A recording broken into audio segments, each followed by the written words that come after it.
So this is the start of the review for my new Sidi boots. They're the B2 Goretex boots, which are meant to be for all-weather riding basically. So the Gore-Tex is meant to be waterproof and breathable, which is really why I bought them over the standard ones. And the Sidis are quite funky looking.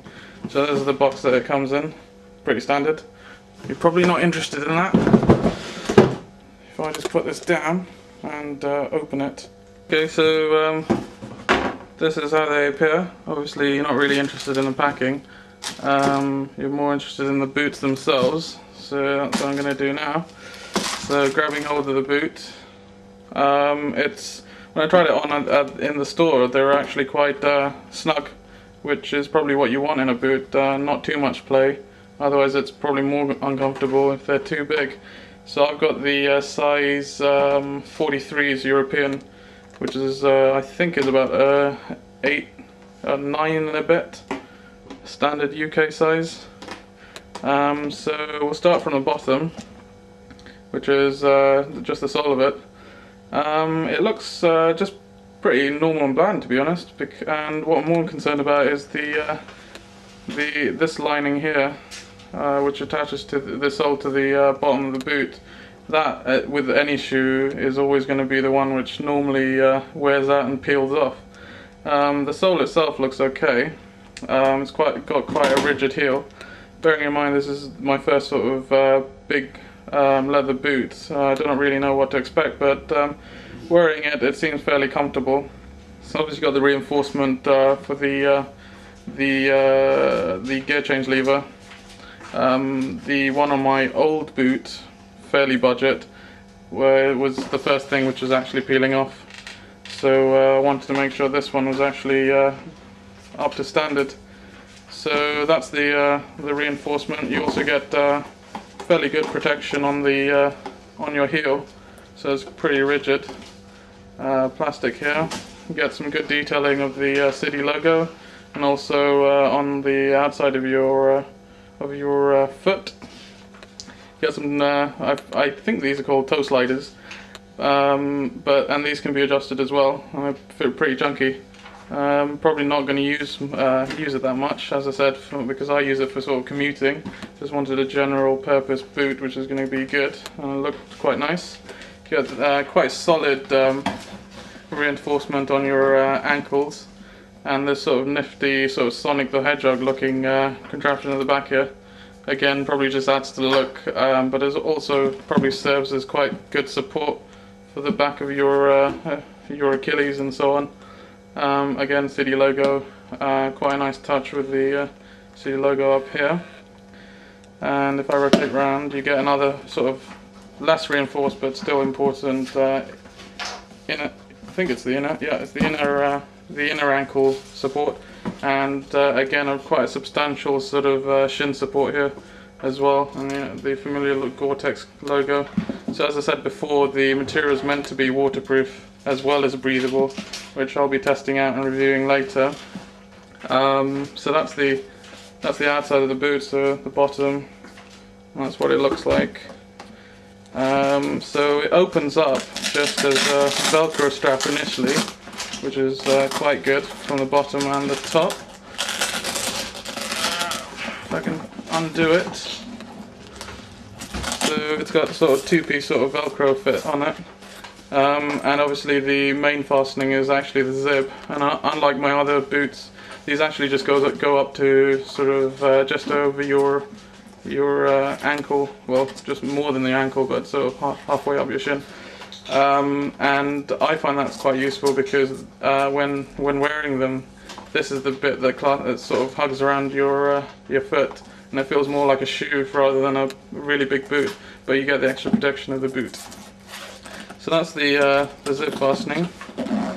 Just goes up there, and then obviously seals up. So all in all, it was quite a nice snug fit. Boots look quite nice as well, and look quite usable. Lots of sort of support, even though it's got a bit of flexibility on it as well. So I think it's quite a good match for what I need them for. And hopefully I can report back on whether they're actually useful after I run them in the wet and in the dry, because it's quite a sunny day as well, so I might test the breathability. So the inside here, that's the lining. Inside, quite soft material. From when I wore it when I wasn't on the bike, it feels quite nice. No sort of excessive rubbing, and as I said, it was snug, so it wasn't moving around a lot on my foot. So all in all, got some high expectations of the boot. Hopefully justifies how much I paid, and we'll see in the next review. Okay.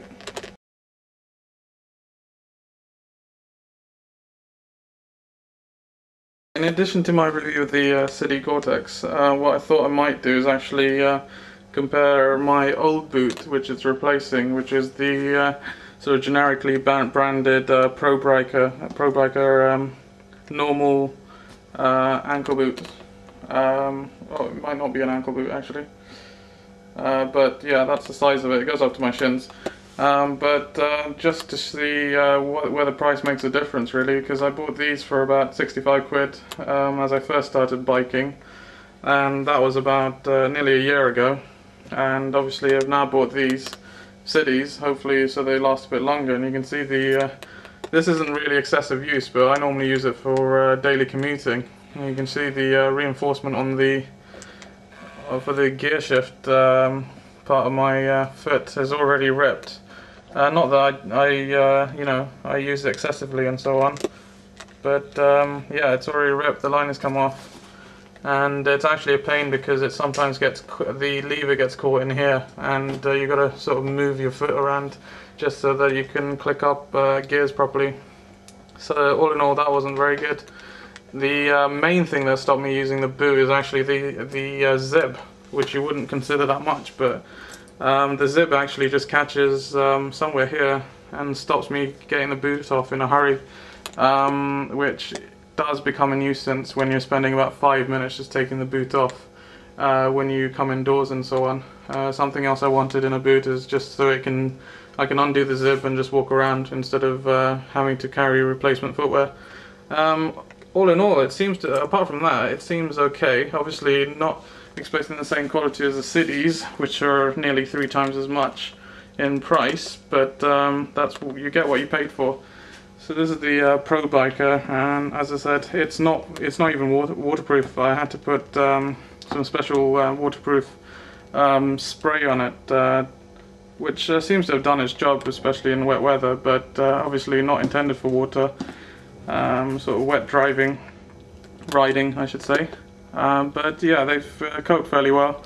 But this is how sort of not even excessive use will deteriorate quite a budget brand boot.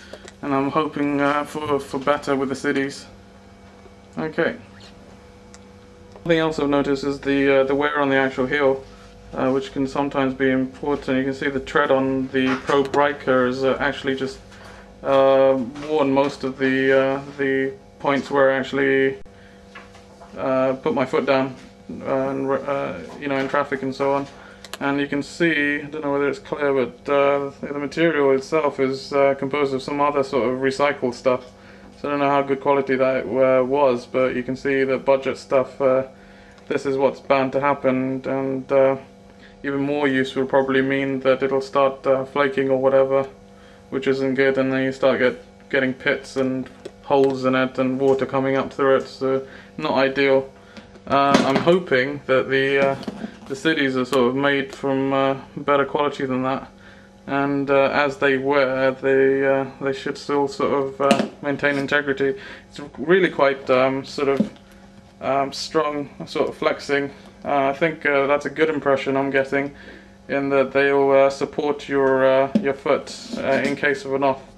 They don't flex as much as my Probikers, which don't really offer much protection at all.